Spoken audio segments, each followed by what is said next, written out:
Cuando tenemos un do file que está guardado, como este, que es do file semana 1, que lo utilizamos el miércoles pasado, yo puedo abrirlo de frente.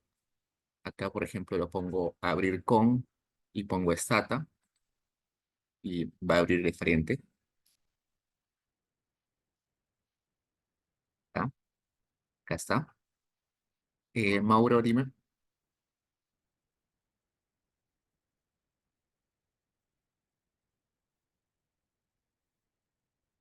Mauro, tienes la mano levantada.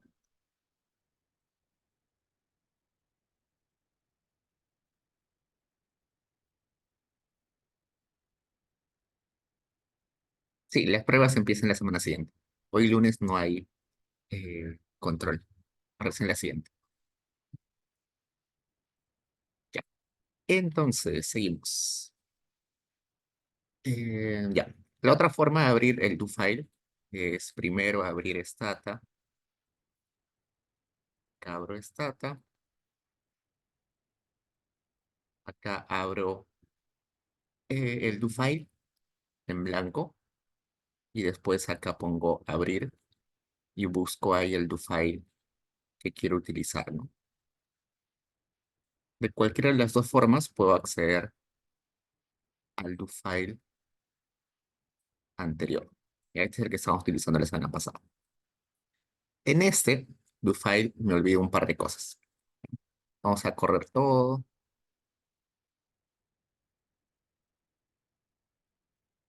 y acá vamos a correr esto. Esta base de datos estábamos trabajando la semana anterior, ¿no? Vamos a utilizar esa base de datos solamente como ejemplo. Lo que quiero ver enseñarles es cómo es la estructura de la sintaxis, la estructura típica de, de una línea de código. Usualmente, cuando queremos utilizar un comando, empezamos poniendo el nombre del comando, por ejemplo, el comando summarize. Luego ponemos las variables que vamos a utilizar. En este caso, yo le voy a poner price, mpg y weight, peso, precio, milimetraje. o, eh, Esto es como, no es milimetraje, es como kilometraje. ¿Cuántas millas ha recorrido el automóvil hasta el momento? El precio, esto de las millas que ha recorrido el automóvil y el peso. Luego de eso, yo puedo poner algunos condicionales. Por ejemplo, el condicional if. Y le puedo poner ahí, después de eso le pongo la condición. Por ejemplo, le puedo decir que la condición es que la variable forey sea igual a 1. Y luego le puedo poner una subopción, que en este caso podría poner una subopción es detail. Esta es la estructura típica de una línea de código. No todos los comandos tienen esa estructura, pero la mayoría sí. Por ejemplo, voy a ir a la ayuda de summarize y acá me da la estructura típica del comando summarize, ¿no? Pongo summarize, pongo la lista de variables, utilizo el condicional, en este caso el condicional if. También puede ser un condicional in, que vamos a ver un rato a qué se refiere. Luego puedo poner pesos poblacionales, esto solamente para encuestas, en este caso no vamos a utilizarlo, vamos a verlo después. Y después de la coma vamos a poner las opciones que permite el comando. En este caso existen estas opciones. La opción que yo estoy utilizando es detail. Detail lo que dice es, utiliza estadísticos descriptivos adicionales. Entonces, summarize sirve para calcular los estadísticos descriptivos de las variables. ¿Qué variables? Estas variables. Pero solamente quiero restringir ese cálculo para aquellas observaciones que eh, cumplan esa condición, que estén fabricados. Esta variable foreign era si había sido fabricado en el exterior o había sido fabricado en el mercado nacional. Entonces, en esa variable foreign, que está acá, toma valor de 1 cuando es 0 cuando es doméstico, fabricado en el mercado local, y toma el valor de 1 cuando ha sido fabricado en el exterior. Pues le estoy diciendo, saca los estadísticos descriptivos de estas variables, de estas tres variables, para las observaciones que han sido fabricadas en el exterior. Si corro solamente esa parte, me sale lo siguiente.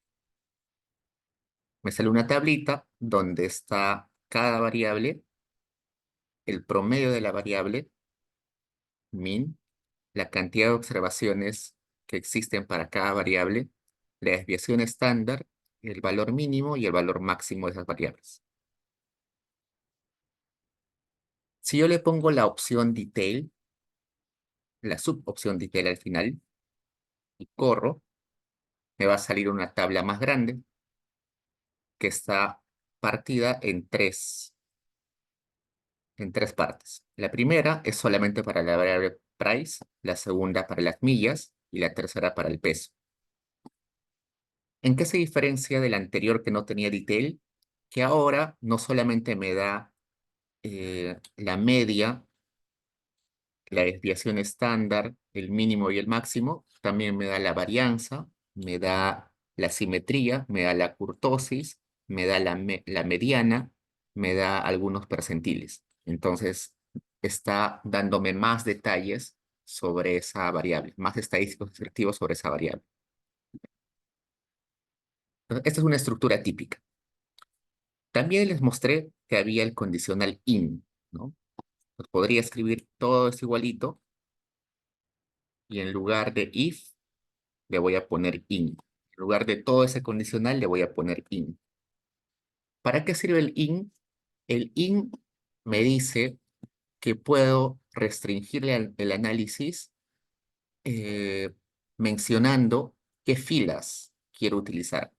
Entonces puedo decirle de la fila 1 a la fila 20. Le pongo acá 1 / 20.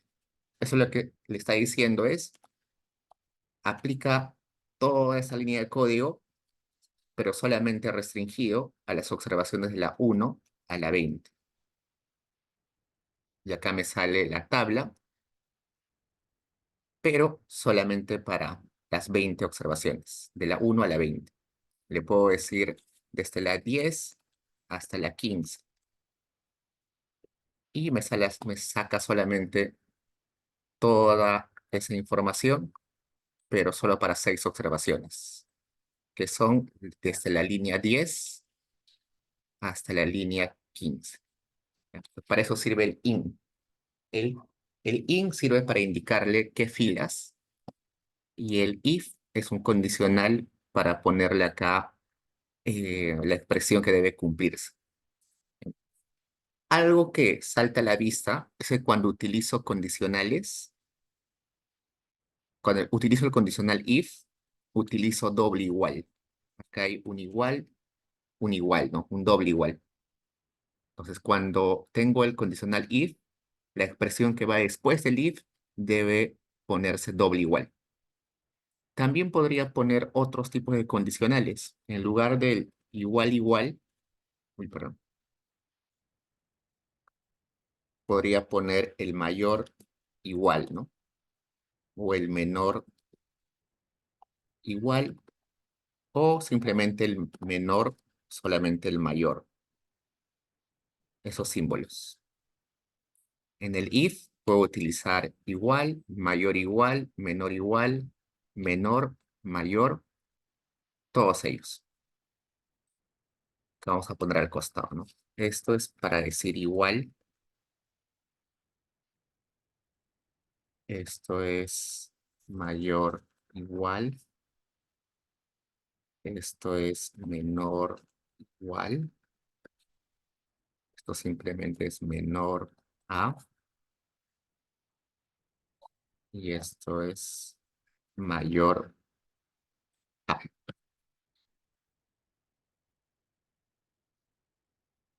Ah,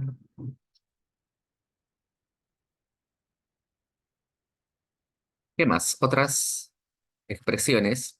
Cuando debo poner eh, ah, el y, ¿no? Por ejemplo, esta variable y esta otra variable, debo utilizar este símbolo. Ese es para utilizar la expresión y. Esta variable y esta otra variable. Si quiero utilizar la expresión o, esta variable o esta otra variable, utilizo esta línea vertical.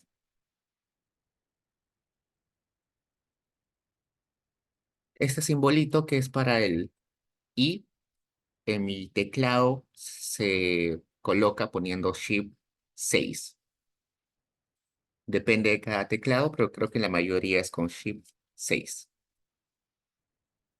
Para poner es O. Dime. Diego, una consulta. No, ya lo solucionaste, es que había leído off en vez de o. Ah, sí, Eso no. Gracias. se complementos solitos, perdón. Este es O. Ya. Para el O necesito este palito vertical. En mi teclado, debajo del botón escape,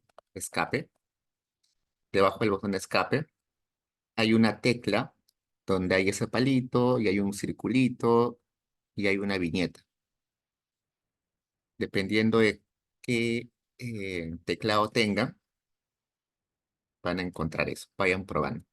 No sé exactamente el nombre de ese símbolo. Ahora veamos cómo se llama. Ese símbolo. Símbolo,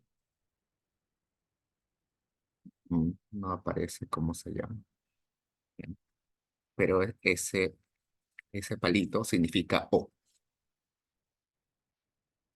¿Qué más? También vamos a poder utilizar paréntesis, ¿no? Por ejemplo, yo quisiera poner una condicional, ¿no? La variable x1 o la variable x2. Y acá le puedo poner y la variable x3, ¿no? Puedo hacer combinaciones así entre las variables, ¿no? Por ejemplo, acá, si lo utilizaría en una condicional if, le diría esta variable x1 o esta variable x2. Después de elegir entre el x1 y el x2, se agrega esta variable x3. Eso vamos a estar utilizando luego. Dime, Carlos. Hacer una pregunta. Con respecto a los últimos dos, o sea, el I y el O, o Ujú. sea, ¿cómo puedo, o sea, es como que solo combinándolo con los de arriba, ¿no? Sí, a ver, vamos a poner un ejemplo, ¿ya? Seguimos con esto, con el summarize. Por ejemplo, eh, el condicional va a ser esto, que solamente haga el summarize para los que han sido fabricados en el exterior y además para los que se han malogrado, este rep 74 era la cantidad de veces que han sido reparadas los automóviles. ¿Se acuerdan que esta base de datos era de automóviles? Por ejemplo, acá el automóvil marca AMC modelo Concorde, tiene un precio de 4.099, ha recorrido 22 millas, ha sido reparada 3 veces, eh, su peso es 2.930 libras, su largo es 1,86 m, supongo por ahí. Está en pies, ¿no? Y otras características más. Entonces, supongamos que yo quiero decirle solamente para aquellos que han sido reparados más de 3 veces. Entonces pondría acá y la variable se llama R, rep 78, ¿no? Rep 78 mayor a 3 veces, dije, ¿no? Acá le digo, aplica todo ese comando solamente para aquellos que han sido fabricados en el exterior y además hayan sido reparados más de 3 veces. Corro. Y acá me dice que solamente son 19 observaciones que cumplen con esa condición. ¿Le puedo poner mayor igual? Sí. Acá el igual es solamente mayor, le pongo mayor igual. Y veamos, ahora son 22 observaciones que cumplen con esa condición.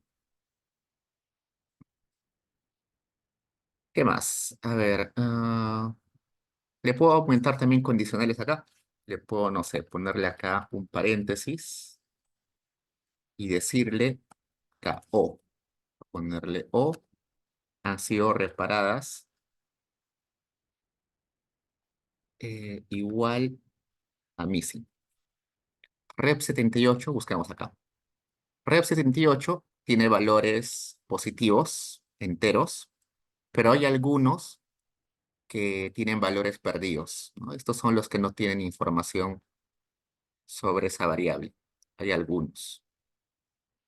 Le estoy diciendo acá que me saque o que aplique este comando si han sido fabricados los automóviles en el exterior y además el I que cumpla esta condición, donde los automóviles debieron ser reparados más de 3 veces o 3 veces, mayor o igual a 3 veces, o que no haya información sobre la cantidad de veces que han sido reparadas. Corro, y acá también 22 automóviles son los que cumplen esa condición. Eh, ya. Y así pueden combinar de un montón de formas. ¿Sí?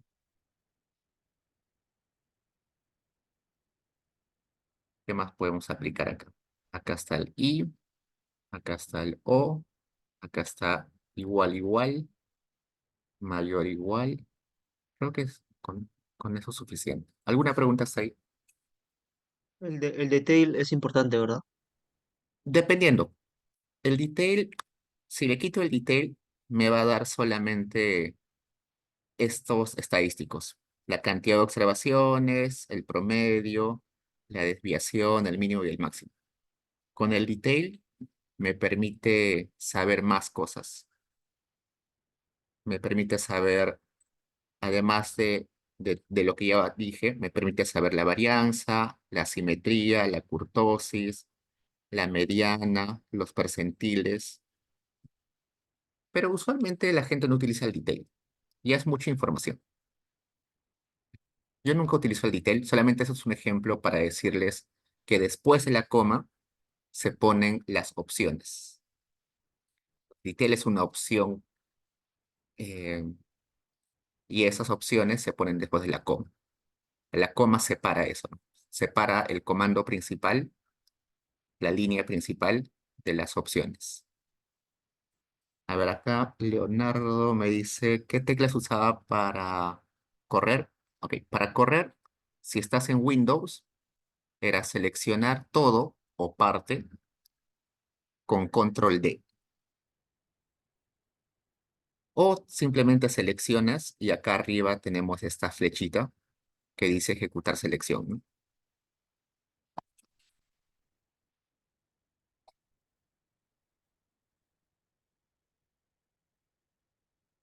Pues la mayoría de comandos tiene más o menos esta estructura. Pones el nombre del comando, pones la lista de variables, pones el condicional y luego pones la coma y después de la coma pones las opciones. Por ejemplo, si quiero hacer una regresión, el comando se llama regress, pongo la lista de variables, por ejemplo, quiero explicar el precio a partir de de su peso. Supongamos que la teoría me dice que mientras más pese un automóvil, más cuesta. Y luego le puedo decir, solamente quiero que me hagas la regresión para los automóviles fabricados en la economía doméstica. Entonces le pongo if foreign igual a 0. Corro y acá tengo la regresión, ¿no? Y acá me dice, ¿no? Si sale positivo el coeficiente, pues lo que me está diciendo es que mientras más pesa el automóvil, más cuesta. Y acá le podría aumentar alguna opción después de la coma. ¿Qué opciones hay? Voy a Help, Regress, y acá me sale que hay varias opciones. Acá. Estas son las opciones que permite el comando. Se le puede quitar la constante, se puede corregir por heteroscedaticidad para que haya estimaciones robustas, se puede cambiar el nivel de confianza. Normalmente el nivel de confianza es 95%, se puede cambiar al 90 o al 99% o al porcentaje que ustedes quieran. Si quieren coeficientes transformados a desviación estándar, utilizan la opción beta, ¿no? Y hay un montón de opciones acá. Por ejemplo, le voy a poner la opción beta o la opción no constant. Esta opción. Fíjense que este resultado no tiene la opción no constant, por eso aparece la constante. Si acá le pongo la opción no constant, en mi nueva regresión ya no aparece la constante acá abajo. Acá aparecía, acá ya no aparece la constante. Entonces, esa es más o menos la estructura que tiene la mayoría de comandos. Claro que no todos tienen esa estructura, pero la mayoría tiene eso. Hasta ahí preguntas, chicos.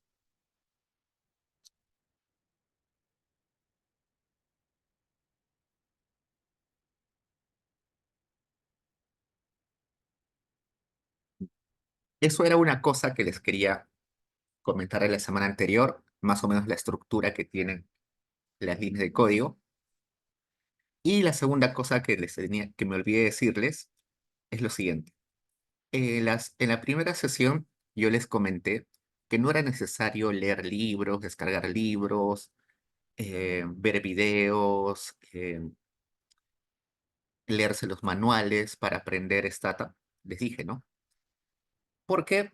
Porque todo está en la ayuda de Stata. Stata tiene el comando help, tiene el comando search y tiene el comando find it.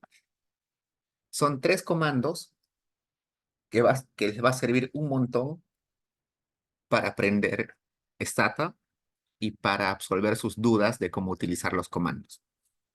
Empecemos por el comando help, que ya habíamos utilizado varias veces, pero vamos a detallar exactamente para qué sirve.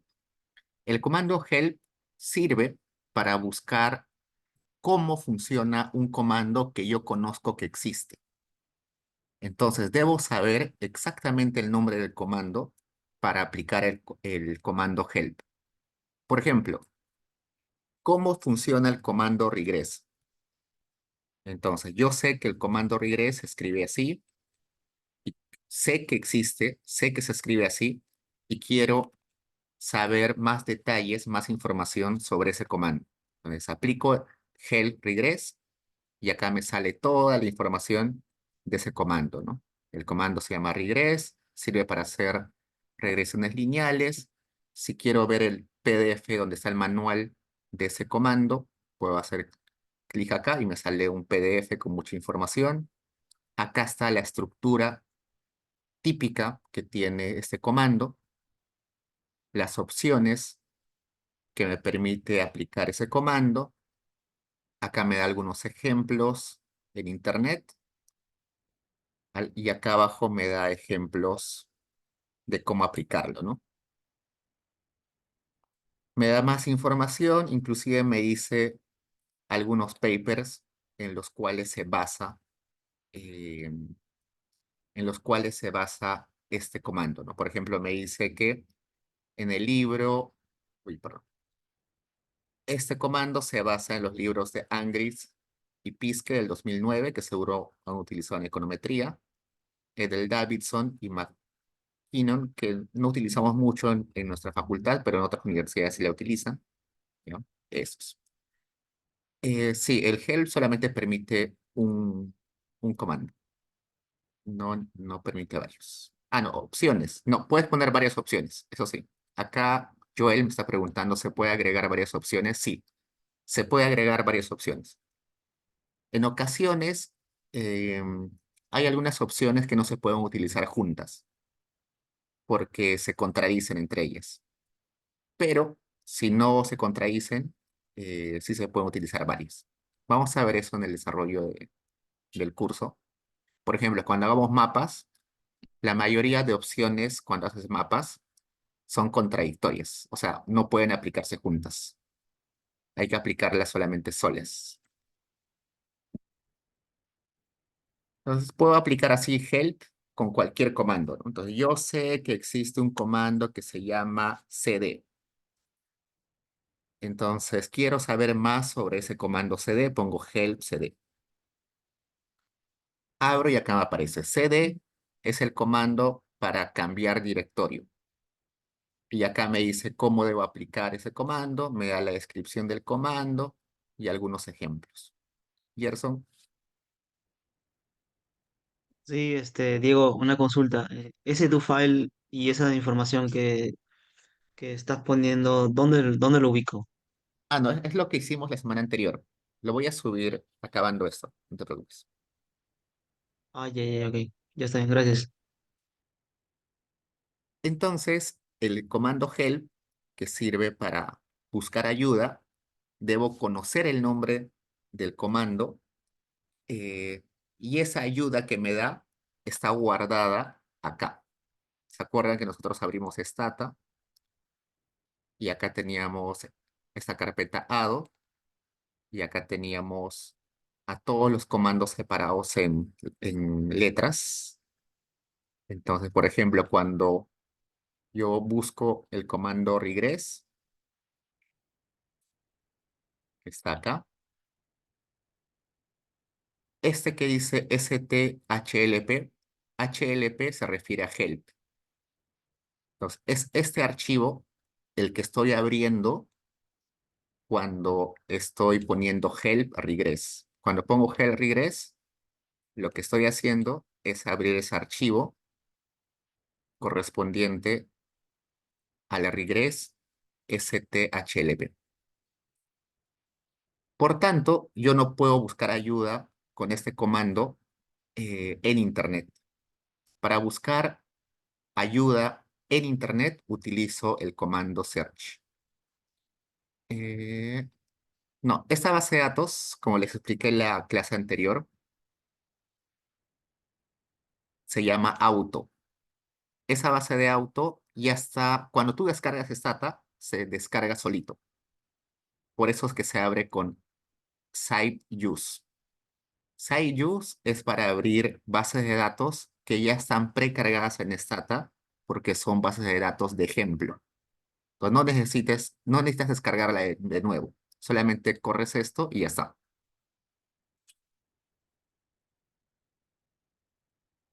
Entonces, en search, yo puedo, por ejemplo, decir, ah, supongamos, ¿ya?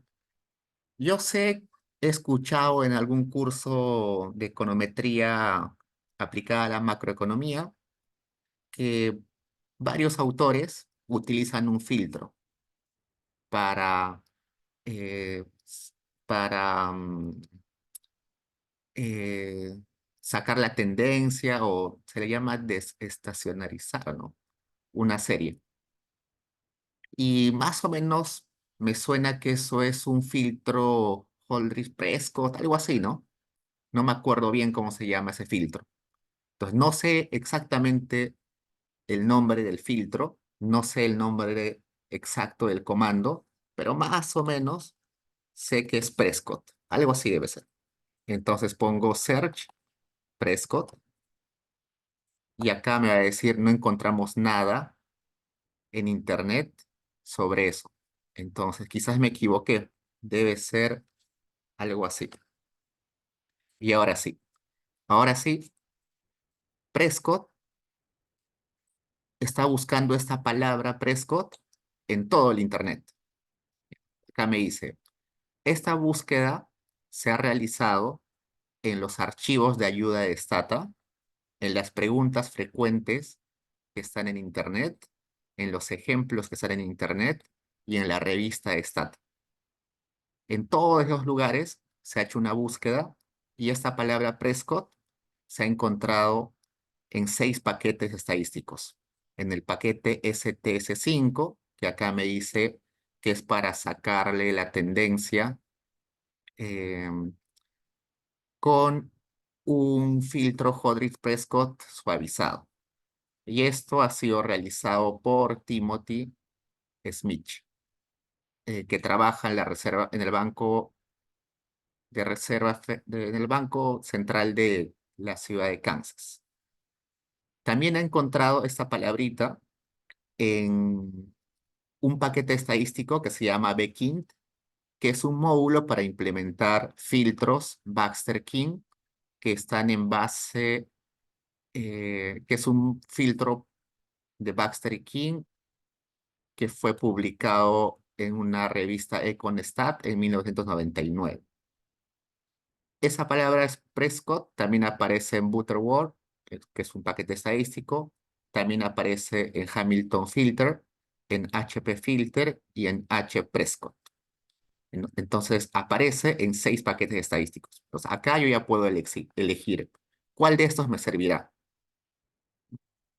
Creo que el más usado es este. Este es el módulo más usado para implementar estos filtros Hodgkin-Prescott. ¿No?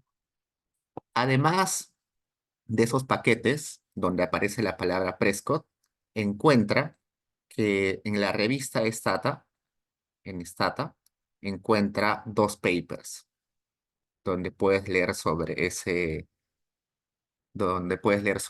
filtros. Entonces, el search sirve para buscar en Internet y no necesariamente necesito eh, el nombre exacto del comando, sino puedo poner una palabra aproximada de lo que necesito, ¿no? Quizás en mi curso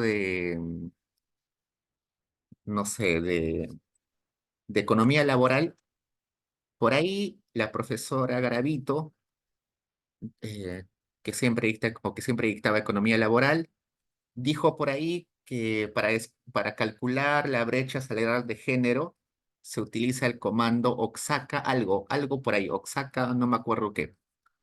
Entonces acá le pongo, busca en internet la palabra Oaxaca. No es así, quizás era Oaxaca Blinder. Vamos a ver si ahora sí encuentra algo. Y acá está, es Oaxaca Blinder. Entonces, acá me encuentra que hay un paquete estadístico donde hay una descomposición de variables Oaxaca Blinder, que además ha sido extendida por Kitagawa. Acá hay otro comando donde también puedes hacer algún tipo de descomposición. El más conocido es este, la descomposición no lineal simple de Oaxaca Blinder, o de Blinder Oaxaca, lo mismo. Esa descomposición sirve para calcular la brecha salarial de género. Y acá me da más paquetes donde también aparece esa palabra Blinder.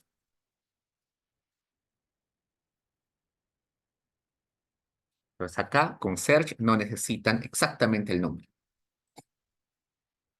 Y luego el comando findIt sirve para buscar comandos que no están instalados en mi computadora, pero que yo sé que se pueden instalar. Por ejemplo, Nopomach. Yo leí un paper de Hugo Ñopo y en ese paper dicen que utilizan un algoritmo de emparejamiento que se llama Nopomach. No está descargado por defecto en mi computadora porque es un comando muy nuevo, pero sé que lo puedo encontrar en internet. Así que pongo find it Nopomach y acá me sale. Hemos encontrado un paquete estadístico que tiene ese nombre. Acá está. Y si quieres instalarlo, solamente haces clic acá, en lo que está azul. Acá te dice, ¿no? Nopomach es un módulo para implementar la descomposición de ñopo.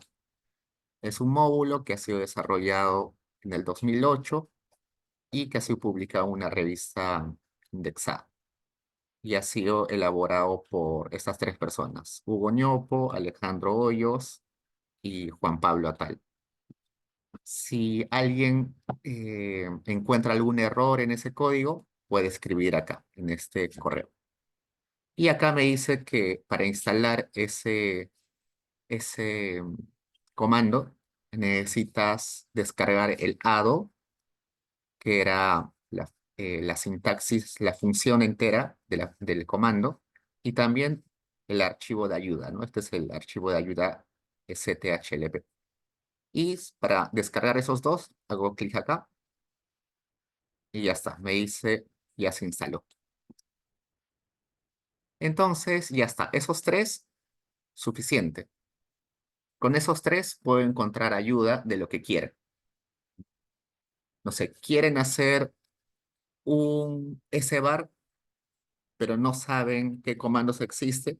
Entonces pongo search SBAR, ¿no? SBAR es un structural bar. Y acá está, me dice, en internet hemos encontrado toda esa información sobre los SBAR.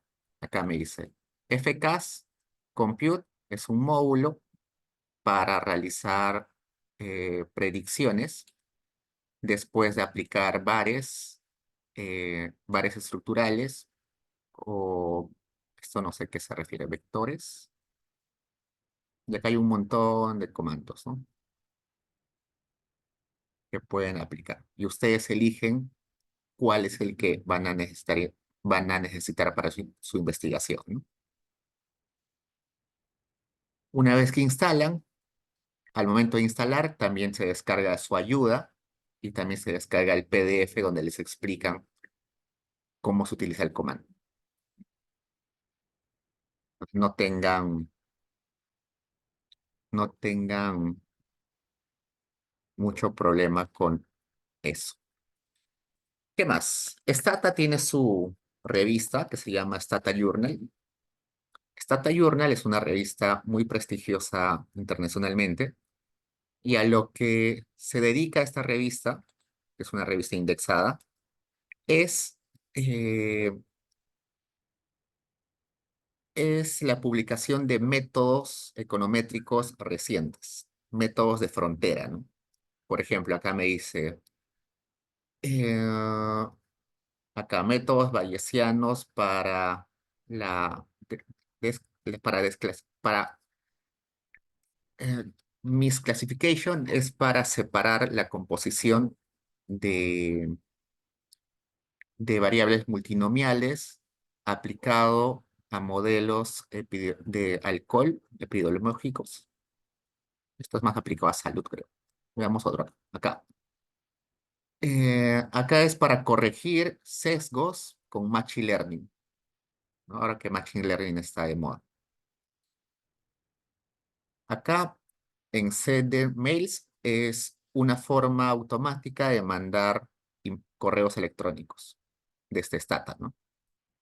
Entonces, son métodos, aplicaciones en Stata recientes.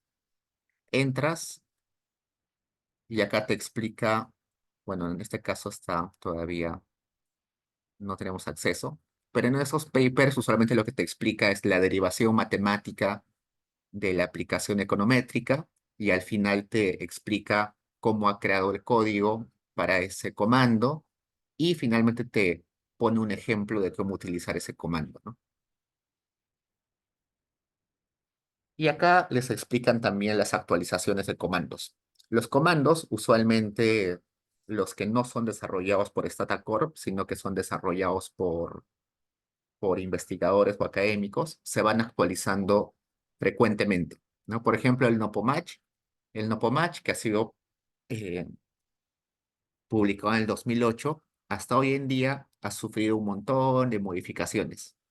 ¿Por qué?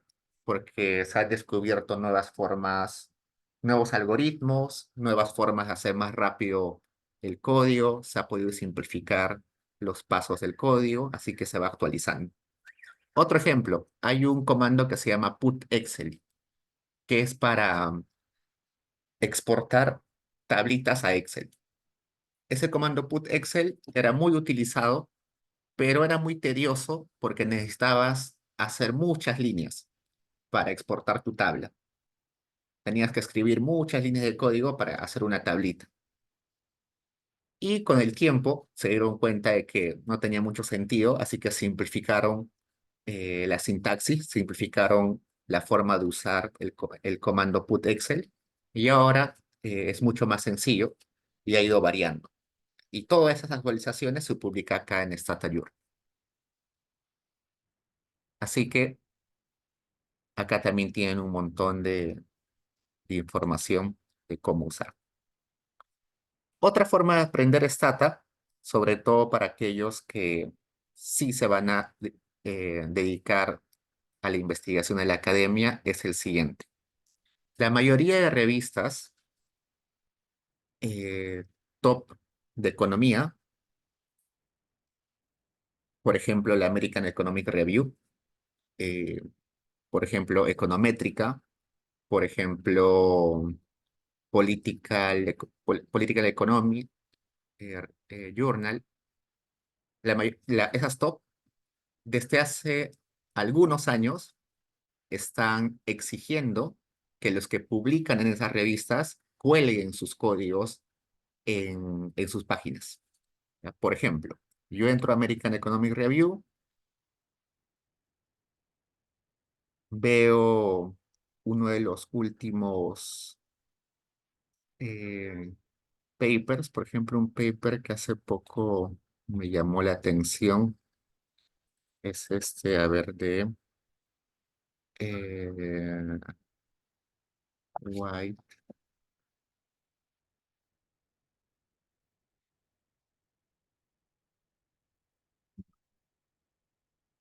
ah, Slate.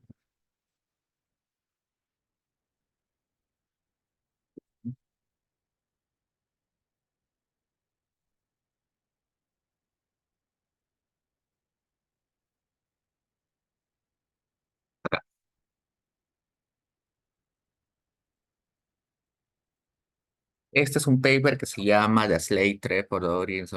Ya. ¿Qué es mistrust? Es desconfianza, ¿no? Esto me dice, el comercio de esclavos y el origen de la desconfianza en África.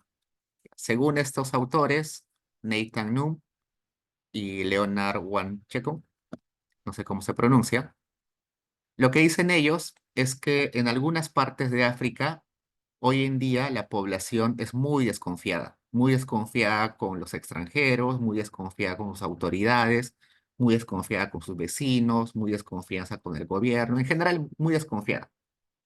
Y ellos se preguntan por qué hay partes de África donde la gente es muy desconfiada y por qué hay otras partes de África donde la gente no es tan desconfiada. Y ellos tienen la tesis de que es porque había más esclavitud en algunas zonas, sobre todo en las zonas de la costa de África. ¿Por qué? Usualmente la costa de África, al estar muy cerca al mar, era más barato esclavizar gente en esos lugares, ¿no? En la época en la época de la esclavitud, ¿no? 1300, 1400.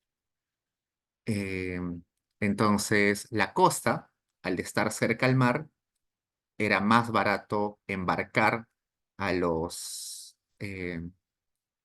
a las personas originarias de ahí y llevarlos a América, a Sudamérica o a Norteamérica y esclavizarlos, ¿no? Entonces, por eso ellos dicen que la costa de África está llena de gente eh, desconfiada porque apenas aparecía un blanco, un europeo, los capturaba y los enviaba como esclavos, los vendía como esclavos. Mientras que en las zonas internas de África, como era costoso transportar a los africanos desde el centro del continente hasta la costa y embarcarlos, es más costoso, ¿no? Entonces, esas zonas interiores de África son menos, no hubo mucha esclavitud ahí, por tanto, no hay mucha desconfianza, ¿no? Entonces, esa es la tesis de esos autores. Muy interesante ese paper, ya tiene varios años, de 2011, pero acá está el Replication Package. Ustedes descargan esto y en esa descarga van a tener la base de datos que utilizan los autores y también está la base, el do file. Entonces descargan acá, pesa bastante, pero acá está el do file, varios do files en realidad, porque para hacer una investigación de este tipo se necesita muchos pasos. Limpiar la base de datos, juntar varias fuentes de información, crear nuevas variables, hacer tests, hacer tablas, un montón de cosas. Pero todo eso está acá. Entonces, si a alguien le interesa, descarga esos paquetes de réplica y va viendo qué hace el autor, ¿no? Es otra forma de aprender. Otro paper interesante, por ejemplo, para aquel que le interese, es este, por ejemplo. Yo me olvido mucho los nombres de los autores. Ah, nuestro amigo, siempre me olvido el nombre. Ahí está, Albertus. Nuestro amigo Albertus, que es un politólogo, que creo que estaba en Chicago, ahora no sé dónde estará. Nuestro amigo Albertus se interesó por la economía peruana y hizo contactos con gente de Grade y con ayuda de gente de Grade, entre ellos toda esta gente, Katie Bond, Brett Carter, Escobar, Ricardo Ford, todos ellos, bueno, estos son de Grade, ¿no? Escobar, Ford. Con todos ellos armó un par de bases de datos, una base de datos sobre los lugares donde hubo mayor intensidad de reforma agraria, ¿no? Hubo algunos distritos en el Perú donde la reforma agraria fue casi absoluta y otros donde la reforma agraria casi no llegó, ¿no? Entonces hace un mapita distrital donde muestra la intensidad de la reforma agraria de Velasco, ¿no? Y arma otra base de datos sobre la intensidad del conflicto interno de los 80, ¿no? 80, 90. ¿Con qué se aproxima para la intensidad del conflicto armado? Con las muertes. Entonces, tales distritos tuvieron más muertes en esa época, tales distritos menos muertes. Y relaciona ambas bases de datos. Su tesis es la siguiente, que gracias a la reforma agraria, el conflicto interno no fue ganado por Sendero Luminoso. Esa es una tesis, eso es una idea que viene desde hace muchos años, pero que no se había podido probar con datos. Y Albertus lo hace. ¿Qué decía esa idea? Que el descontento en el Perú era muy grande eh, y que si ese descontento hubiera sido canalizado en su totalidad por Sendero Luminoso, todos los habitantes del sur del país o de la sierra se hubieran unido a Sendero Luminoso y Sendero Luminoso hubiera tenido tanta gente que hubiera podido ganar el conflicto armado. Pero resulta que eh, la reforma agraria redujo ese descontento en gran parte. Entonces, si bien es cierto, había mucho descontento, la reforma agraria bajó ese descontento, entonces, por tanto, no tanta gente se unió a Sendero Luminoso y por eso no tuvo tanta fuerza y no ganaron la guerra o el conflicto armado, ¿no? Entonces, esa es la tesis de este autor y acá, si ven, acá dice Supporting Information y acá está un PDF y por acá abajo debe estar el paquete de replicación. Por acá debe estar. Descargan ese paquete de replicación. Una parte de ese paquete de replicación está en R, la primera parte sobre todo, y la segunda parte está en stat. Entonces, ahí pueden ver qué hizo el autor. Por acá debe estar. A veces está bien escondido, pero por ahí está. Otro ejemplo, no sé, una investigación bien conocida del Perú. Melissa Dell, que ahora enseña en Harvard, hizo una investigación que se llama esto, los efectos persistentes de la mita minera en Perú. Según esta autora, en los lugares donde hubo mita minera, es decir, trabajo forzado en las minas, sobre todo en Potosí, que era la mina más grande en el virreinato del Perú, la mina de plata de Potosí, como obligaban a los indígenas a trabajar en esa mina, eh, los lugares de donde venían estos indígenas probablemente sean distintos a los lugares donde no había mita minera. Probablemente si habían distritos donde muchos iban a la mitad minera, sean distritos menos desarrollados, sean distritos con menos población, sean distritos con composición demográfica distinta, con diferente capacidad estatal o de organización. Igual, Melissa Dell tiene su... Este es un paper muy bonito, si alguien lo lee, sería chévere. Está traducido también al español, la Pacífico se hizo la chamba de traducirlo, pero en internet está eh, también el DoFile, ¿no? Por acá debe estar. Acá está Melissa Dell y acá está el material en 3. Este sí está puramente hecho en Stata. No hay nada de R u otros programas. Como les conté, la primera clase, eh, el 90 y tantos por ciento de investigaciones en microeconomía son investigaciones que se hacen en Stata. Entonces, los paquetes de replicación en su mayoría están en Stata. Pocos están en R o están en Python, ¿sí? Pues eso es otra forma de aprender que quizás a alguno le puede llamar la atención. ¿Hasta ahí preguntas, chicos? Todo bien. Ya va. Ahora sí, cerremos esto, abramos un nuevo do file y ahora sí vayamos a los temas de esta semana. ¿Sí? Solamente acá quería complementar esto. Más tarde voy a subir este do file a Paideia para que también lo tenga. Entonces, hoy en día, hoy vamos a hacer lo siguiente. Primero vamos a ver cómo organizar el directorio de nuestro trabajo. Hemos visto que cd es el comando change directory que servía para decirle a Stata que vamos a trabajar en cierta carpeta, ¿no? En mi caso, yo le dije que quería trabajar, le voy a decir que quiero trabajar en esta carpeta. Voy a copiar todo esto, todo el nombre, toda la dirección. Entonces, corro esto y lo que va a entender Stata es que todo mi trabajo desde ahora se va a guardar ahí. Ahora veamos cómo organizar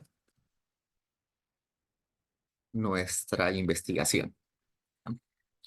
Usualmente, cuando uno hace una investigación y ya tiene que hacer su código, lo que hace es, en esta carpeta, crea varias subcarpetas.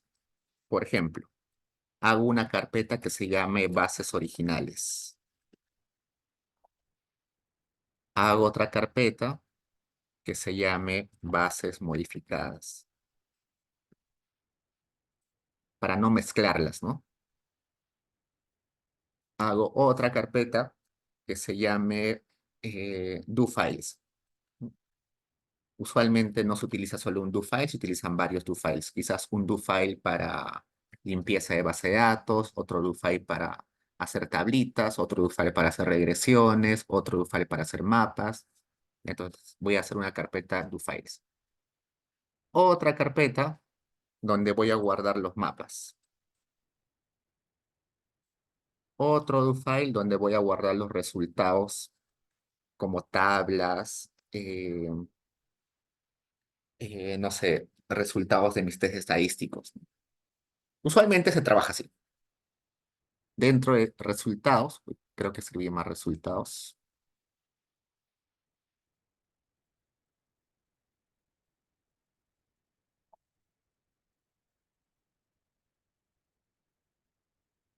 O dislexia grave. Resultados. Y dentro de los resultados, quizás puedo poner tablas. Otro que sea, no sé, gráficos, ¿no? ¿Qué más? Ya, sí, ¿no? Hay otros que quizás acá le pueden poner en lugar de bases originales, le ponen 1 punto bases modificadas, 2 punto. Eso ya depende de cada uno de ustedes, ¿no? Y también del tipo de investigación que estén haciendo. Quizás en otra, no sé, en econometría espacial voy a necesitar seguro otra carpeta que sea matrices, matrices espaciales. Eso solamente en econometría espacial. Cada 5 puntos. Cada resultados. También lo pueden poner en inglés, como quieran ustedes. Otros, por ejemplo, mi amigo César siempre pone acá le pone, no sé cómo se escribe exactamente, pero le pone, en inglés lo pone él, pero en español es borrador, ¿no? Ahí en esa carpeta, borrador, va guardando los avances de su investigación. Lo va escribiendo en un Word o va escribiendo en LaTeX y lo va guardando en esa carpeta borrador. Eh, a ver, Joel me pregunta una duda. En R podemos realizar un reporte de nuestro código y convertirle a RMD en H. Eso sí, no. No domino tanto R, así que no te podría contestar eso, Joel. ¿Cómo se puede convertir el do file en documento HTML?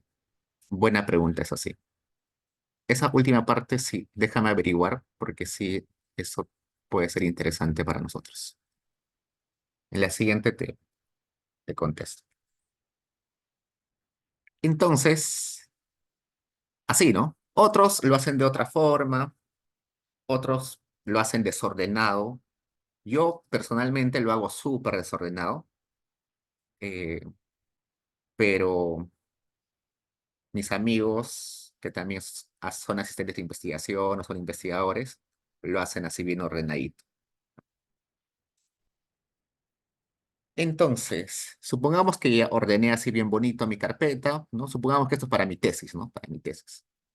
Entonces, para organizar, lo que tengo que hacer es crear globals para cada uno de ellos. ¿Por qué? Por lo siguiente. Vamos a poner... ya. Supongamos, vamos a poner acá un ejemplo. Ya. Supongamos que yo hago varios gráficos y cada gráfico lo quiero guardar en... ¿dónde estaba? Resultados gráficos, ¿no? Entonces, cada vez que yo hago un gráfico, tendría que poner acá, grabar en esta carpeta que se llama gráficos y el gráfico, guárdamelo con el nombre gráfico graph 1.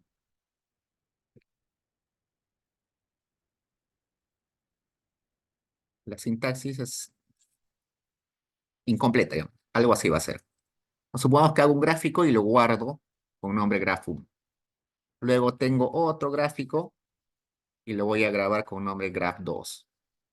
Luego tengo, no sé, una tabla y la voy a guardar acá, en la carpeta tabla, pero en la carpeta tablas. Y esa tabla le voy a poner el nombre de tabla 1 y quiero que lo guarde en formato de documento. Entonces, es bien tedioso tener que repetir toda esta dirección una y otra vez, ¿no? Escribir todo esto de vuelta, copiar todo esto de vuelta, muy tedioso.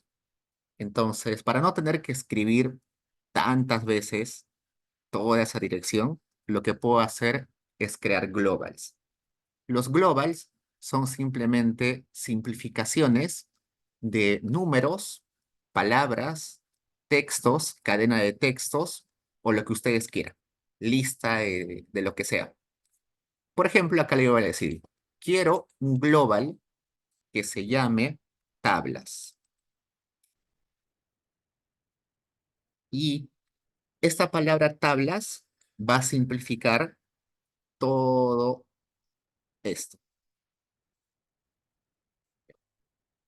Entonces, cuando yo utilice esto, dólar tablas, lo que le estoy diciendo a Stata es, este dólar tablas es equivalente a escribir todo esto, todo lo que estoy seleccionando.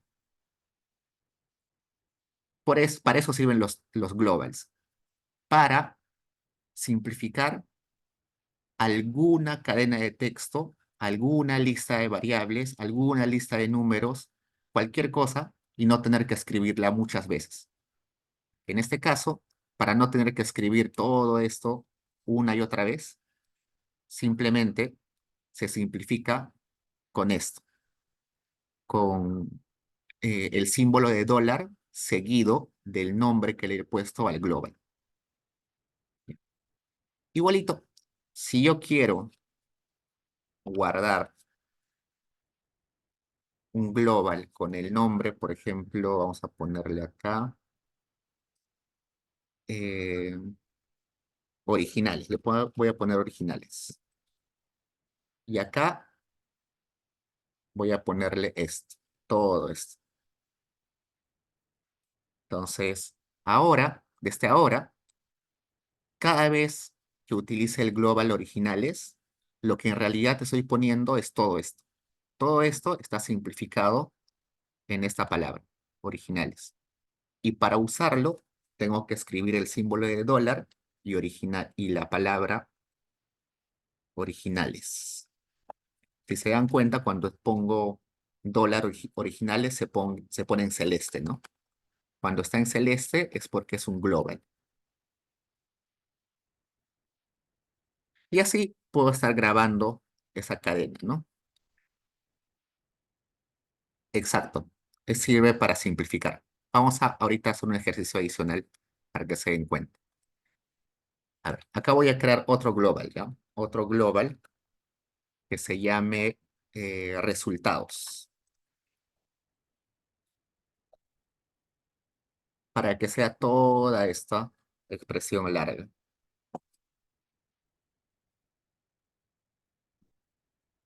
Porque todo esto se simplifica con resultados. ¿Ya? Vamos a borrar esto de acá. Pero si se dan cuenta, ya bueno, esto podría hacerlo para cada uno de estas carpetas, ¿no? Pero esto todavía puedo simplificarlo más. Por ejemplo, a ver,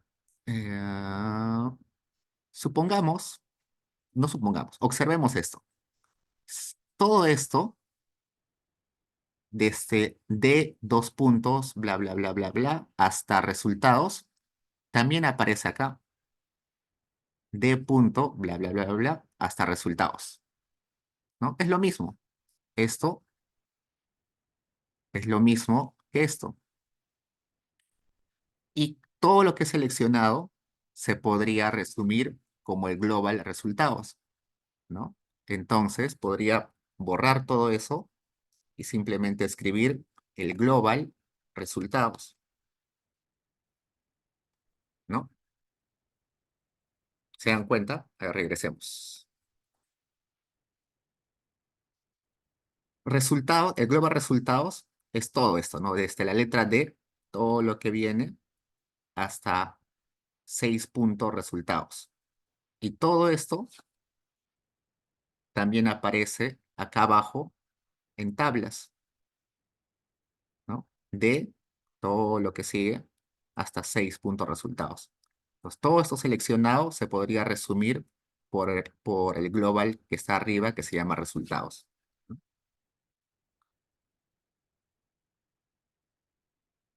Y ya está. ¿Y por qué se puede hacer eso? Porque acá se acuerdan que dentro de resultados estaba la carpeta tablas, ¿no? Igual acá, acá no. ¿Cuál veamos? En originales, bueno, en un rato vemos otro ejemplo. Preguntas de esto, chicos. Quiero que quede claro esto.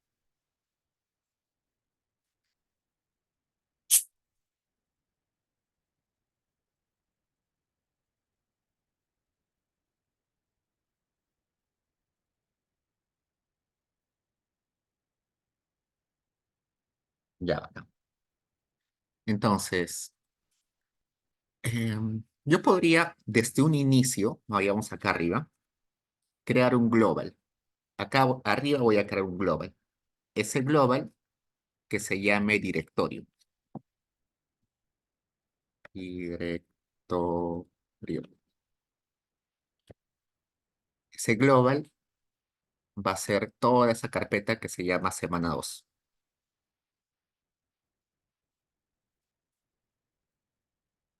Entonces, estoy simplificando todo esto desde D hasta semana 2 con el nombre directorio. Y acá en el CD estoy escribiendo lo mismo que acá arriba.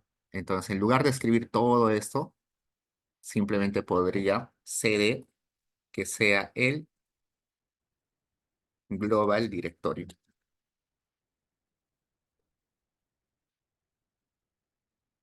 Y ya está. Funciona normal.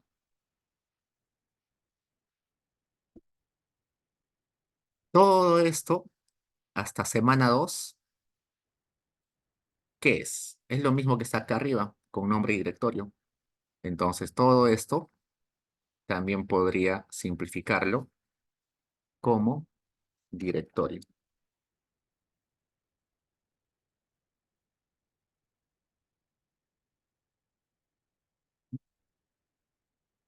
Acá también, en originales, todo esto, hasta semana 2, se puede simplificar como directorio,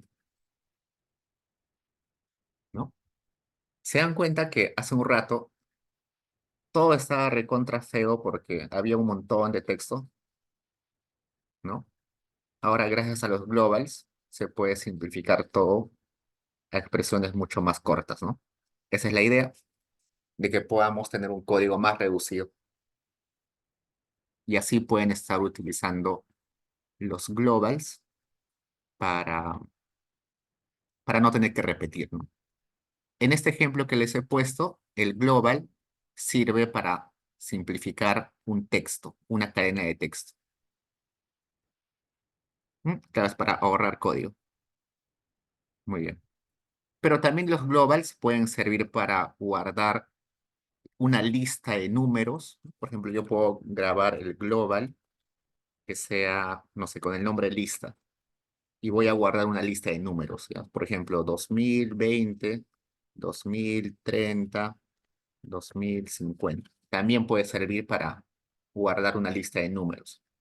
También puede servir el global para guardar una lista de variables, ¿no? La variable 1, la variable 2, la variable 3. Los globals no solamente sirven para guardar textos, también pueden servir para guardar números, expresiones, variables, lo que sea. Esos ejemplos los vamos a ver luego con las bases de datos.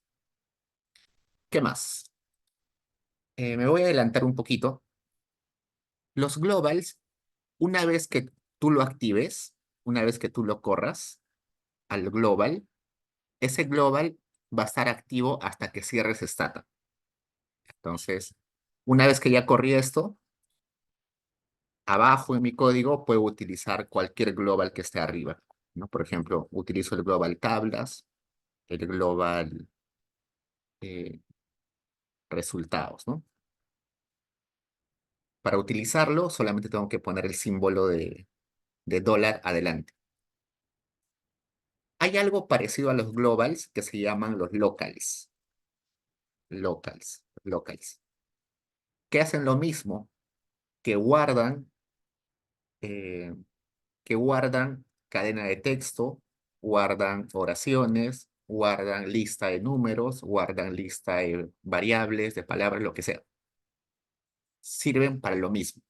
Solamente que hay una diferencia que es la siguiente.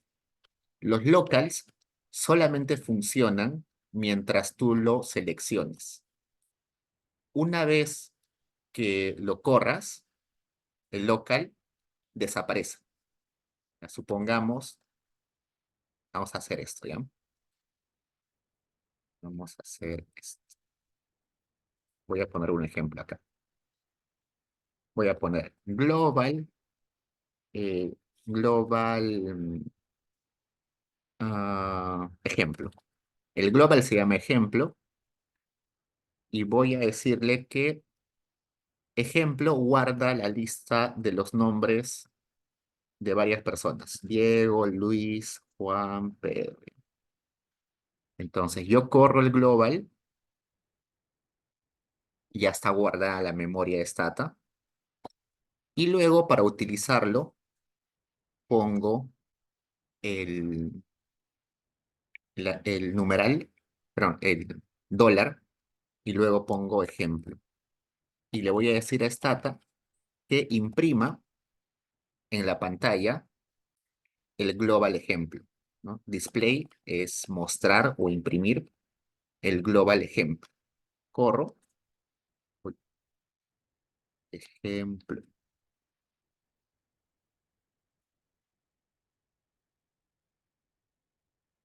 ¿Está bien escrito?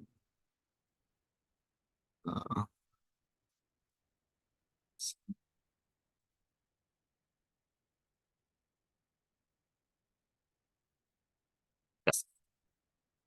Diego, Luis, Juan, Pedro, ¿no? Entonces, acá le hemos tenido que poner doble eh, comillas. La primera comilla es para indicarle que es parte del global y la segunda comilla es para decirle que es texto. En ocasiones es necesario.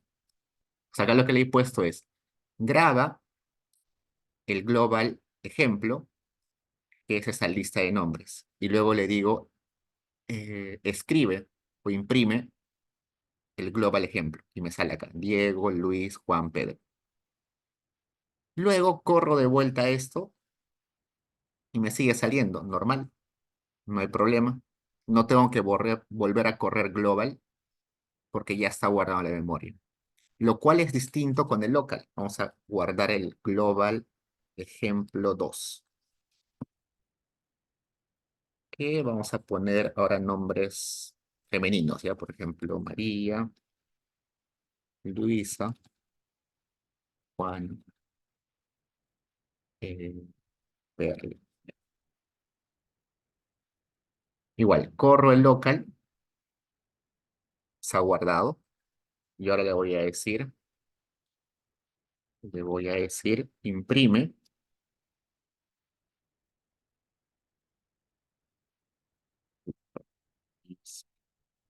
imprime, en un segundo, teclados nuevo. ¿Dónde estás?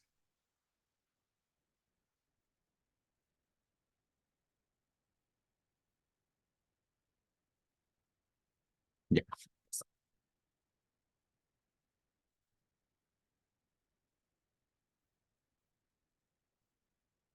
Mm,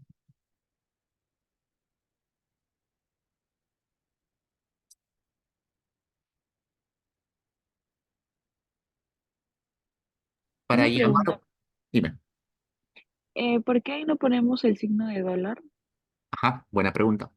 Para llamar a un global se utiliza el símbolo de dólar. Para llamar a un local se utiliza estos símbolos. En el caso mío, esos símbolos se, eh, se activan con, a ver, déjenme, en el caso mío es con alf y el simbolito, les voy a escribir acá, ¿no? En mi teclado es el botón que dice alt GR, hay un alt GR en mi teclado, más el botón donde aparece esta llave de cierre. Para hacer esas comillas, esta comilla inclinada y esta comilla de cierre, en mi teclado tengo que poner el botón Alt GR que está al lado del espacio y a la vez tengo que apretar el botón que tiene la llave cerrada, este símbolo. Cuando aprieto eso, me sale esa, esa combinación. También eso depende mucho de qué teclado tengan ustedes. Acá su compañero dice que es con Alt 9 y 6. Ahora vamos a probar si de su compañero sale. Le voy a probar Alt 9, 6. Alt 9, 6. En mi computadora, no.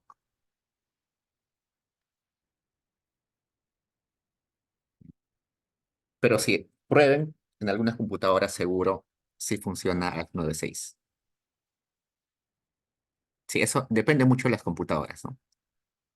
Su compañero dice que en la suya es Alt 96 y en el mío es el botoncito Alt GR más la llave.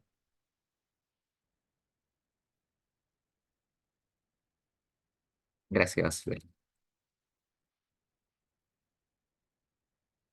Entonces, para llamar a a un global utilizo el símbolo de dólar y para llamar a un global utilizo el símbolo de estas comillas simples. Entonces, miren, yo corro el local ejemplo 2 y luego le digo que imprima el local, eh, el local ejemplo 2 y acá no aparece los nombres de María, Luisa, Juana, Perla, no aparecen. ¿Por qué? Porque cuando creo el global ejemplo 2 se creó y desapareció el token. ¿Qué es lo que debo hacer para que sí funcione? Correr estos dos al mismo tiempo. Ahora sí, ¿no? María, Luisa, Juana, Perla.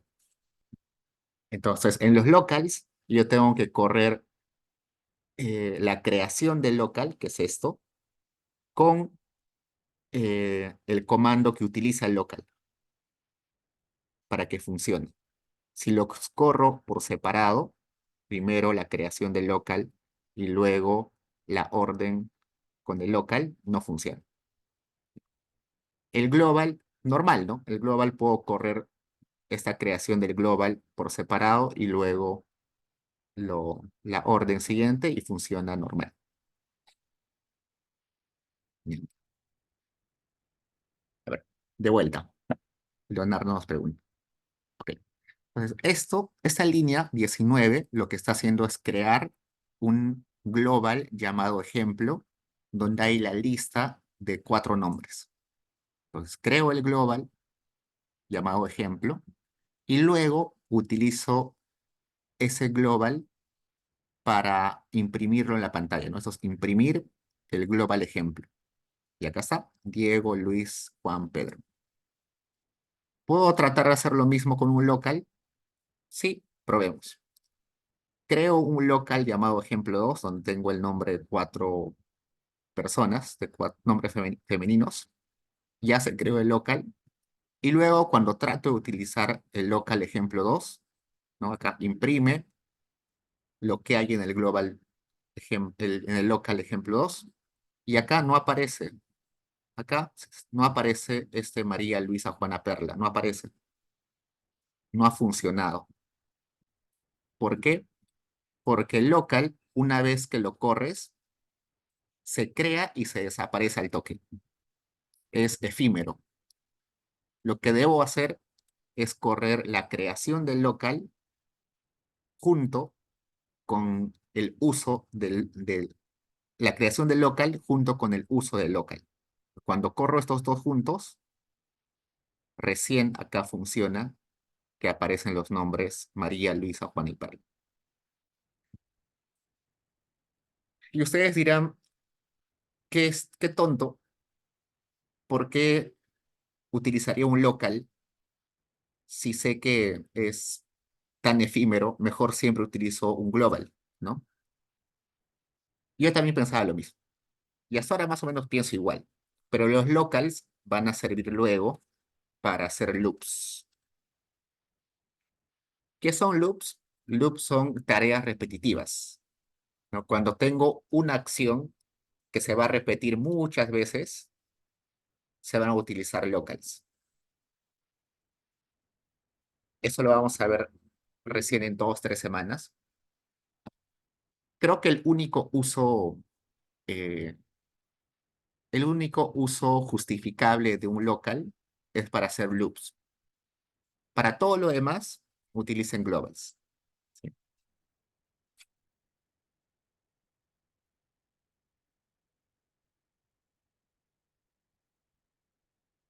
Listo.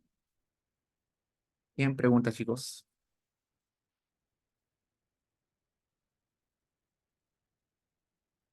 Todo bien, Diego, gracias. Ah, ya. Eso de los locals nos hemos adelantado un poco, pero aprovechamos que estábamos haciendo los globals. Y bueno, para organizar, pueden crear un global de resultados, un global de tablas, un global de do files, un global de bases modificadas, originales. Eso ya depende de ustedes. Les va a facilitar para trabajar de forma organizada, ordenada. Ahora vayamos a abrir bases de datos. ¿Cómo cargar o abrir bases de datos? Entonces, en Paideia yo les he colgado unas bases de datos. ¿Dónde está? Ah, acá. Semana 2, bases de datos. Acá hay 4 bases de datos. Descárguenlas. Esta, Descargamos, una pregunta, Diego. ¿Descargamos tanto CSV como TXT? no te escuché. A que si descargamos tanto fallecidos, bien bajo COVID Perú, Sí, CSV y TXT. sí, ambos, ambos. Ok. Yo también voy a descargarlo porque creo que no está en esa computadora.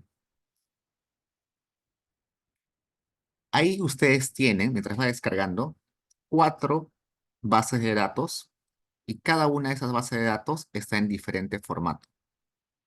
No sé si se dan cuenta, tienen uno es punto .csv, otro es punto .txt, otro es punto .xlsx y otro es eh, punto .dta, ¿no?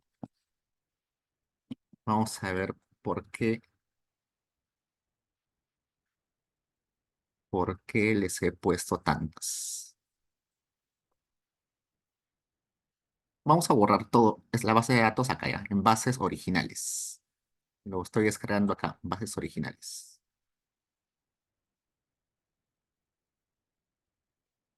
Entonces, la primera que acá me aparece es una que vamos a hacer anticlic o clic derecho y propiedades. Ese que dice fallecidos COVID Perú está en formato que dice acá archivo de valores separados por comas, que es el archivo CSV. ¿Qué es un archivo de texto separado por comas? Simplemente es un bloc de notas. Vamos a abrirlo. Es un bloc de notas donde toda la información está aglomerada, está sumamente comprimida. Si ustedes se dan cuenta, todo esto es una sola línea de texto y luego salta una segunda línea de texto, salta. Eso es una base de datos solamente que está comprimida. Para separarlas en columnas, se tiene que tomar en cuenta el punto y coma. Este punto y coma que aparece acá se refiere a que están en diferentes columnas. Entonces, la primera columna se llama fecha de corte. La segunda columna, fecha de fallecimiento. La siguiente columna, edad declarada.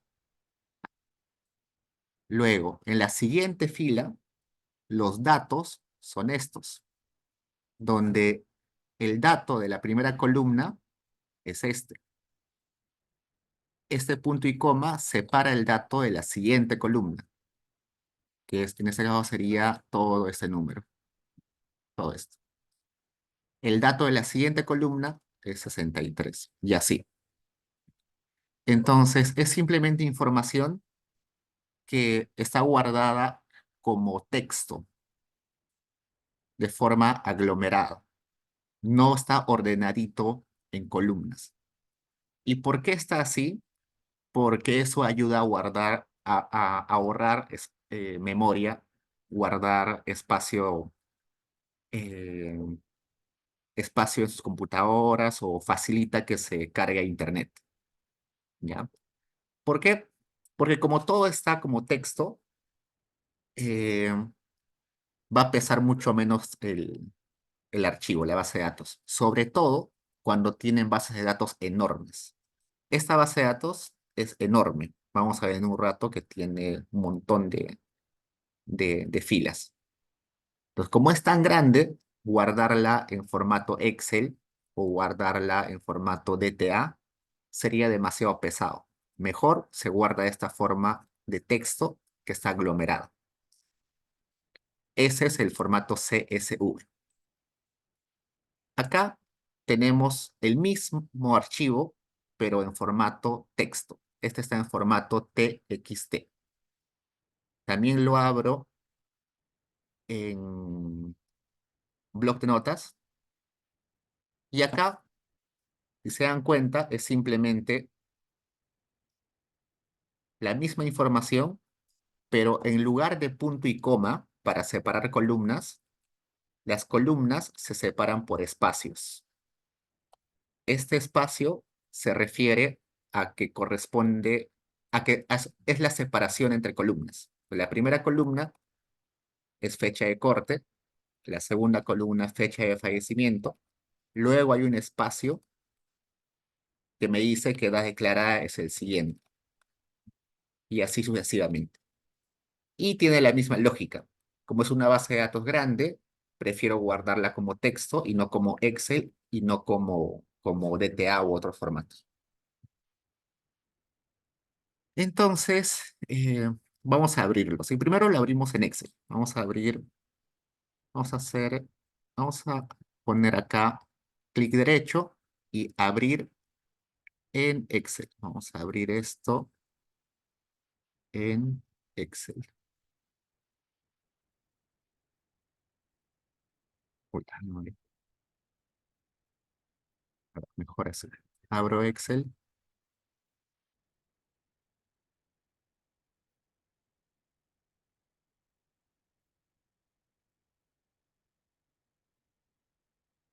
voy a poner abrir y voy a buscar todos los archivos. No, perdón. Esto sucede porque déjenme abrirlo exactamente como debería abrir.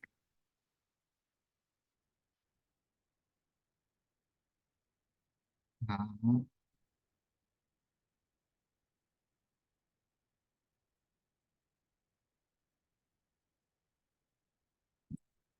así debería abrir, ¿no? Todo está aglomerado. Está feo, ¿no? Solamente aparece la columna A y en la columna A está todo así aglomerado. ¿Cómo hago para separarlos? Selecciono la columna A, voy acá a datos y luego le digo texto en columna. Y acá le voy a decir delimitado y le voy a decir cada una Cada una de las columnas estaba separada por un espacio, ¿no? Entonces, lo que está haciendo es cada vez que detecta que hay un espacio, lo va a poner en la siguiente columna. Y lo pongo a finalizar. Y ya está. Lo separó ahora en columnas, ¿no? Esto es el que estaba en formato TXT. Ahora probemos con el que estaba en formato CSV. Vamos a abrir. Este era el que estaba en formato CSV. Uy, no. A veces perdón, Excel entiende, de frente entiende que está bien, pero no debería.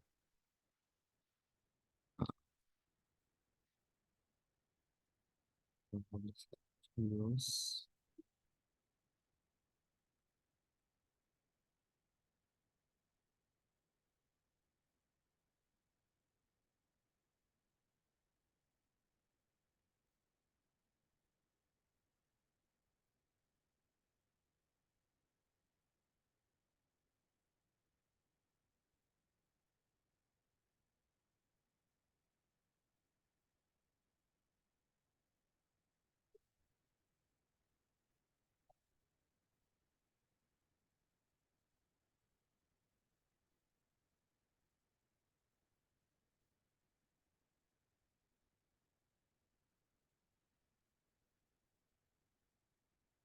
Ya, rayos. Lo que sucede es que eh, esta talla detectó el punto y coma y lo está modificando de frente.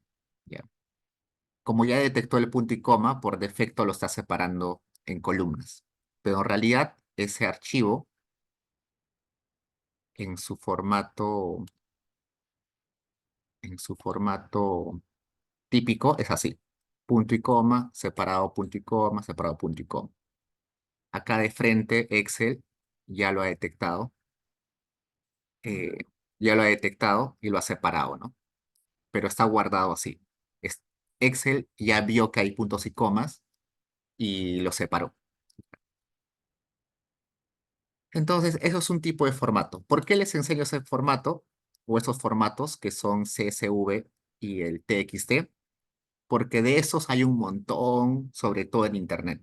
En Internet hay muchas instituciones como el FMI, el Banco Mundial, que guardan sus bases de datos, las más grandes usualmente en esos formatos. Ustedes lo van a descargar y va a ser en CSV y en TXT. Ahorita vamos a ver cómo se abre eso en Stat. Acá tenemos un archivo que sí está en Excel, que es el PWT 1001, que es el Penn Word Table. Vamos a, esta base de datos la vamos a ver en las últimas sesiones, pero básicamente es una base de datos para 180 y tantos países desde 1950, con información del PBI per cápita, la población, la tasa de interés, los índices de precios, el stock de capital, ¿qué más? Los términos de intercambio, las importaciones, exportaciones, un montón de variables. Esta es una base de datos que se utiliza bastante en investigación de macro y como les comenté, lo vamos a ver recién a finales del semestre. Ahora lo vamos a utilizar como ejemplo para ver cómo se importa esta base de Excel a Stat. Pero chequen. Y la última base de datos que han descargado se llama Sumaria 2022, que sí está en formato DTA. Es un módulo de la Encuesta Nacional de Hogares del INEI que se le conoce Sumaria porque viene de Sum, de Sumarais. Es una base resumen a nivel de hogares que, que, que es parte de la ENAU. Vamos, a más detalle vamos a ver ya en la siguiente parte del curso, en la parte 2 del curso, pero se llama Sumaria porque es una base donde no están las respuestas de las personas, sino están variables calculadas en base a las respuestas de las personas. Por ejemplo, en esta base está la pobreza, si la familia es pobre o no es pobre. Pero esa variable pobreza no es una pregunta que se le hace a la familia. No es que yo voy y pregunto, señor, ¿usted es pobre o no es pobre? Así no se mide la pobreza. Tú no puedes preguntar si es pobre o no es pobre, ¿no? Porque eso, no, la pobreza no es subjetiva, la pobreza es una condición material. Entonces, para calcular la pobreza, lo que se tiene que hacer es primero preguntar cuánto gasto realiza la familia en cada uno de los ítems, en comida, en entretenimiento, en transporte, en vestido, en todo, sumar todos esos gastos, llevarlos a gasto per cápita, llevarlos a términos mensuales, estandarizar esos precios a precios de Lima metropolitana, comparar ese gasto con la línea de pobreza y en esa comparación uno recién se da cuenta si la familia es pobre no extrema o no pobre, ¿no? Entonces, esa variable de pobreza es una variable calculada, no es una variable que nace de una pregunta directa. Entonces, en la sumaria están este tipo de preguntas, variables calculadas en base a información que responde la familia. Por eso se llama sumaria, porque se calculan variables en base a respuestas de otras respuestas que da la familia. Entonces, acá me dice,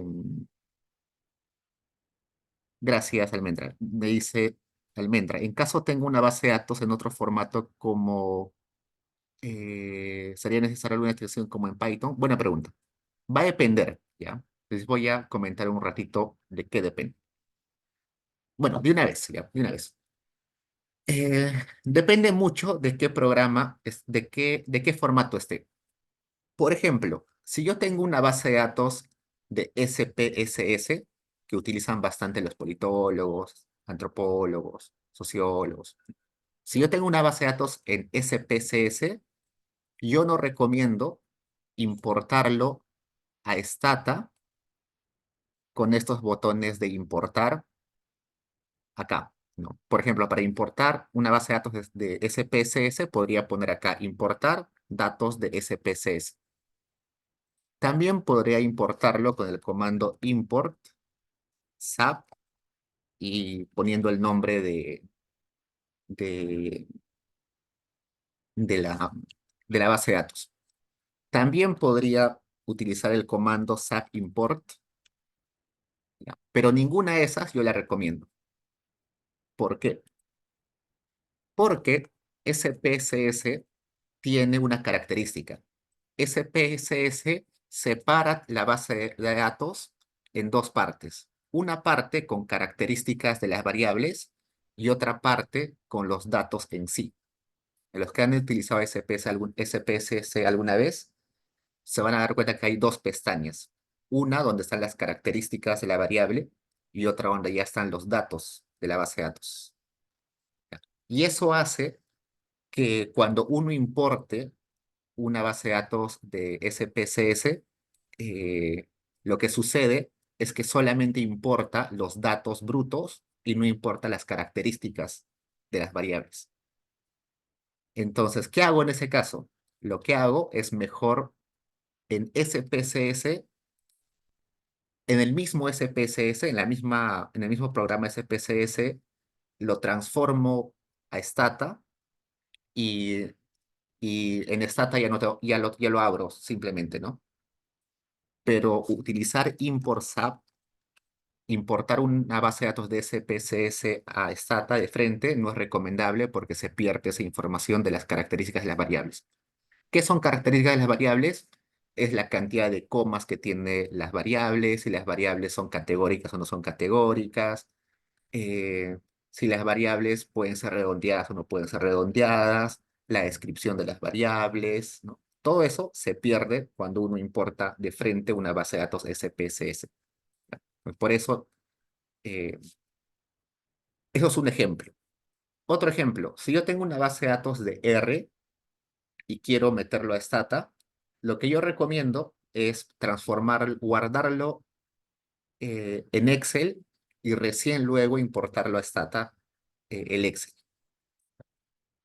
¿Por qué? Porque la base de datos de R, que es RData, creo, no son muy amigables con Stata, ¿sí? A veces no se transforma, directamente transformarlo no funciona bien. Pero otros tipos de bases de datos como CSV, TXT, DBF, ¿qué más hay? A ver, acá está la lista. Los que son de Excel, los que son CSV, texto, los que son DBF, los que son ODBC, los que son FRED, XPT, todos estos sí pueden ser importados de frente de SAT. Si tienen otros formatos muy extraños, lo que yo recomiendo es pasarlo a Excel y en Stata importar el Excel. ¿Ya? Listo. ¿Preguntas hasta ahí, chicos?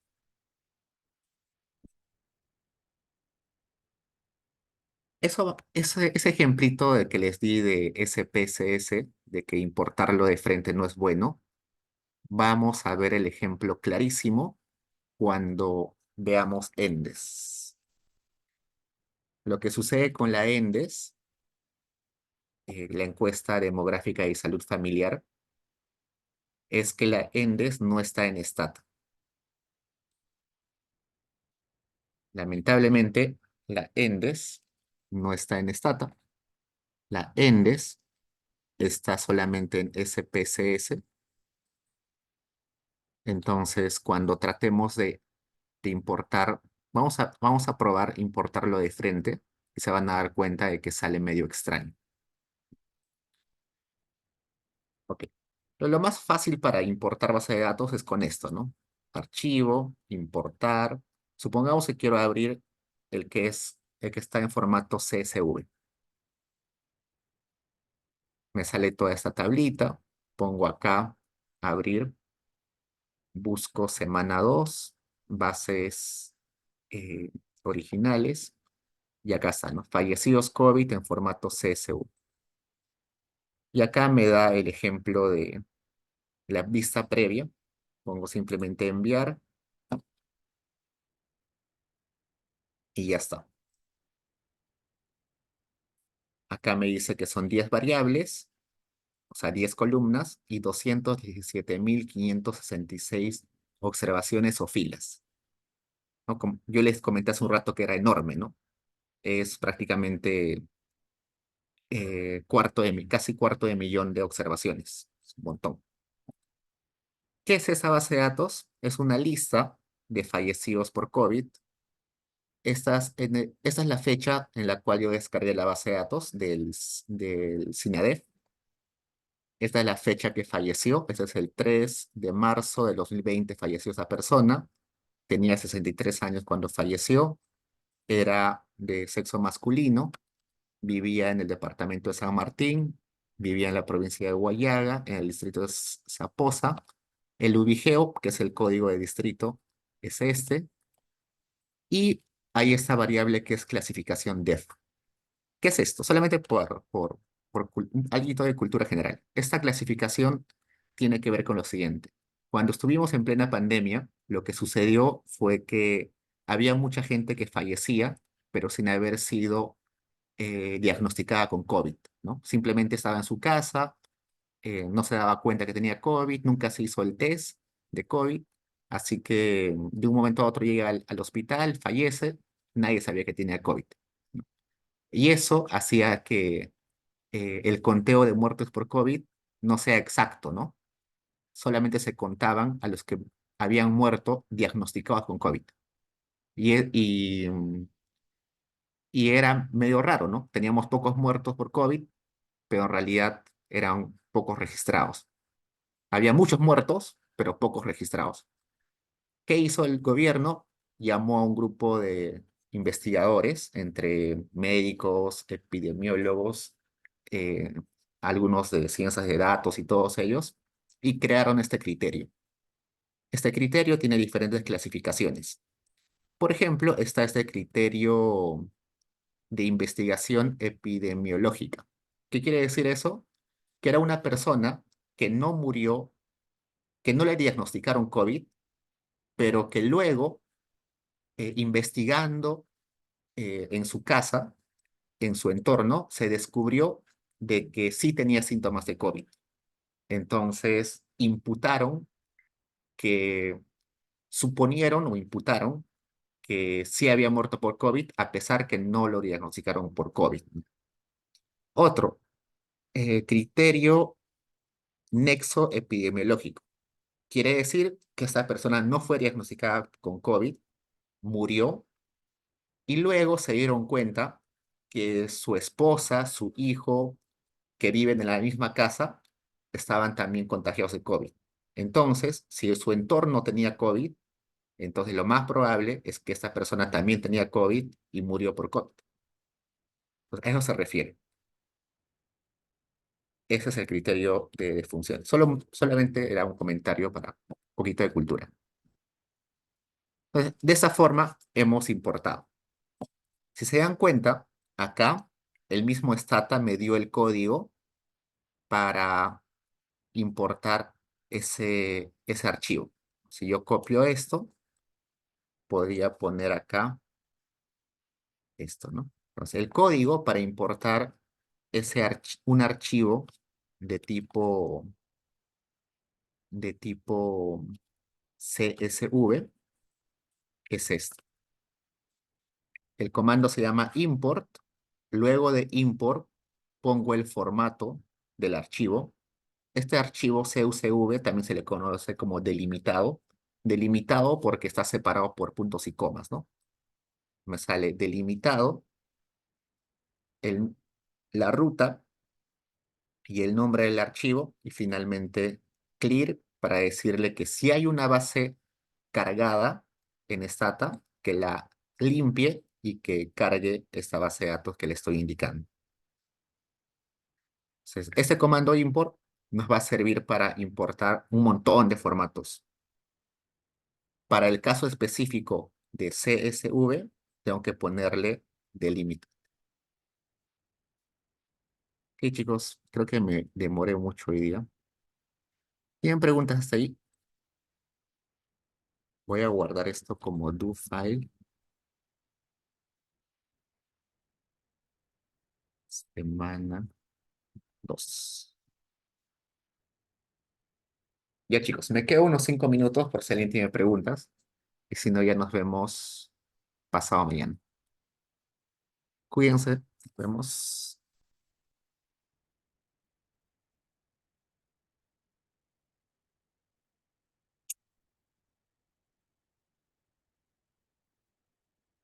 Gracias, Diego.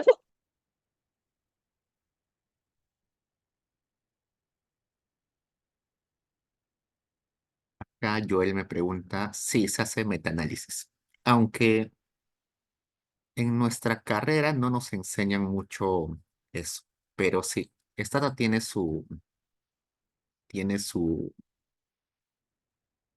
opción de acá hacer metaanálisis, ¿no? Acá abajo.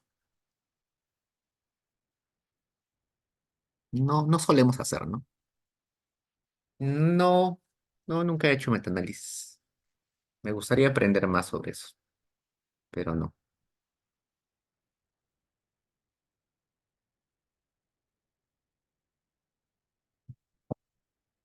Ok, nos vemos.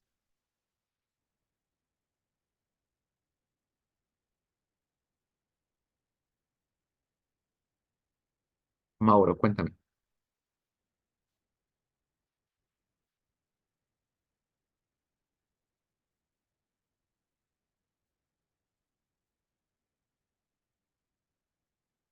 Asesorías.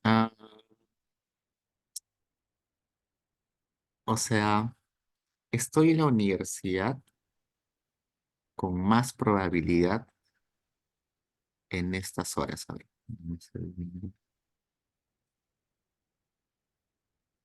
Con más probabilidad los lunes en este rango, uy, ¿no? Desde las 11 hasta las 4. Y los viernes también acá de, ¿cómo coloreo esto? No, acá. Como que en estas horas estoy sí o sí en la universidad.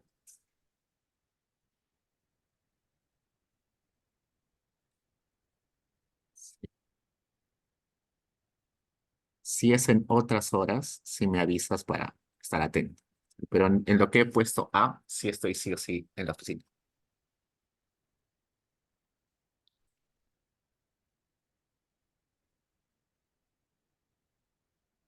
Ahora es si sepa 102. Al costado de la oficina que fuiste una vez. Ajá, 102. Ok, nos vemos.